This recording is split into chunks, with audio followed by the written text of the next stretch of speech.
Hey guys, it's week number 8. Can you believe this week number 8 of the 16-week marathon training journey? I mean, I still can't believe I've made it past week number 1, but now here we are. So quick recap of last week. Last week I ran a total of 26 miles for the week, with my longest run being 12 miles. And for this week, I'm planning on running 28 miles, my longest run being 14 miles. Yes, we're incrementing by 2 actually. So last week I almost ran on my longest run a half marathon, and this coming week I actually will be running more than a half marathon, 0.9 miles actually, because you know a half marathon is 13.1 miles. So I'm looking forward to that. And the weather this week is actually, oh my God, drum roll please.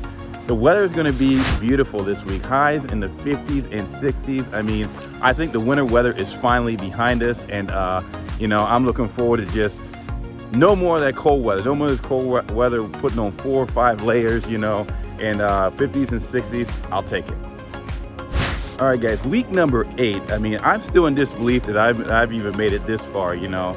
I'm actually walking through one of my favorite hiking trails here in Cincinnati, in Alt Park, actually. And I'm gonna be looking down a lot, make sure I don't twist my ankle on something, because there goes my marathon training. I twist my ankle doing a relaxing hike. Go figure, right? But anyway, you know, I'd like to just talk about a couple of lessons I've learned so far from this marathon training journey. You know, I'm hoping to learn some more along the way. You know, the first thing I've learned is that this is more of a mental game than a physical game. Because, I mean, obviously when you're running, I mean, you're using your physical body, but you know, after a while, you know, after you run for a while, you know, you can just keep on going and keep on going. And it's all about what's up here. You know, I learned that actually when I, you know, was training and I, you know, ran my 7 half marathons, you know, over the years. And that, you know, I'm just like, you know what, and I've told people this, I'm like, I feel like I could do a full marathon, but, you know, it's like almost like a fear in my mind, like a fear that I wouldn't make it, or I'd get too tired halfway through and have to stop, and then I'd have to crawl my way home or call an Uber. I don't know, but, you know, something. You know, I've learned it's more of a mental game than a physical game. And, you know, my mind has been conditioned so far as I've been doing these long runs, especially, you know, here's that picture again. You know, I keep bringing this up because hopefully this would be my coldest run of the year. Hopefully that's behind me now. But, you know, getting up early in the morning, not as early as some of you runners out there, getting up when it's 14 degrees outside, you know, and I have on 5 layers, you know, the sun is barely coming up, you know, the trail is covered in snow. It's like, my mind is like, I don't want to do this. I don't want to do this at all. And once you finish that, and that morning I did 8 miles, you know, and I'd only run that trail so far, so I didn't even know where it ended. I was like, as long as I get 4 miles in and I run 4 miles back, that'll be my 8th, you know, because I started at one end of the trail, and I was like, let me just get out there, get 4 miles. I don't know where the 4-mile marker is on this, but I'm just going to keep going. Trail's covered in snow, you know, I'll get there eventually, but you know what?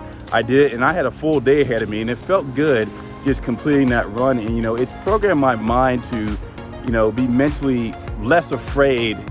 It's programmed my mind to be less afraid of things in general, because you know, once I kind of got over that fear of running in the cold and just, you know, doing those long runs, it's helped me in other areas of life. For example, I'm like a better and faster decision maker. It's weird, I don't know how to explain it, but it's just, you know, it's a weird like mind conditioning or mind trick.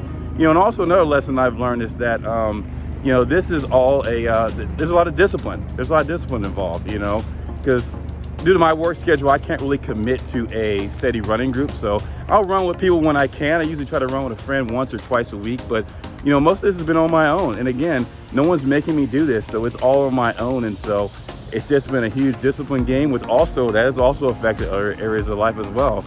Not that I haven't been disciplined in other areas, but it's just like, it's made it like even better. So, you know, and I'm looking forward to this next 8 weeks, you know, warmer weather. Look at the sun is out, so bring it on. You know, who knows, maybe in April, you know, that month of April, that last month of training, you know, it'll probably be back down to the cold temperatures again, but I doubt it. You know, we're gonna be positive here. I'd like to thank you guys for following along this journey so far. It's been great. I'm looking forward to the next 8 weeks of this, and don't forget to like, comment, subscribe, and as always, turn on those notifications. I will talk to you guys in the next video next week. Take care.